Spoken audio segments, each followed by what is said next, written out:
দিয়ে মেকআপ, পাতা দিয়ে মেকআপ, পাতা দিয়ে মেকআপ। এই পাতা দিয়ে মেকআপ করতে বলেছে নেহা। দিদি পাতা দিয়ে মেকআপ করো প্লিজ প্লিজ প্লিজ প্লিজ। পাতা দিয়ে মেকআপ করে কে? এই পাতা দিয়ে কি করে মেকআপ করব? ফাউন্ডেশন কি আমার গালে আদৌ বসবে? চলো দেখা যাক করি। তো প্রথমে ফাউন্ডেশন নিয়ে চলে এসেছি। বিউটি ব্লেন্ডার ছাড়া কি আর ফাউন্ডেশন ব্লেন্ড হয়? এই পাতা দিয়ে কে করে মেকআপ?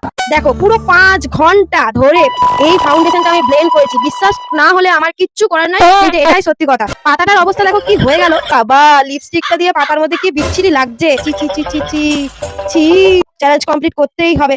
কিন্তু ব্লাশটা খুব সুন্দরভাবে কমপ্লিট হচ্ছে। এই দেখো ময়দা মামুনি লাগছে তো আমাকে দেখতে। পুরো 1 কিলো আটা মুখে থপেছি মনে হচ্ছে। আই মেকআপটা করে নিচ্ছি, আইলাইনার লাগাচ্ছি এই পাতার এই ছোট্ট ডান্ডিটা দিয়ে। কিন্তু টিপ করি, টিপ করলে আশা করি আমাকে ভালোই লাগবে দেখতে। টিপটা তো ছোট বাচ্চা ছেলেদের মতো লাগছে পাতার মধ্যে। ইয়া বড়, এ বাবা পুরো বাচ্চা হয়ে গেলাম নাকি এই পাতা দিয়ে মেকআপ করে। এই দেখো পাতা দিয়ে যেহেতু ভালো করে হলো না আমার মেকআপ, তার জন্য পাতাটা আমি খেয়েই নিলাম গরুর মতো। কেমন লাগলো আমার পাতা খাওয়া আর পাতা দিয়ে মেকআপ করার ভিডিও?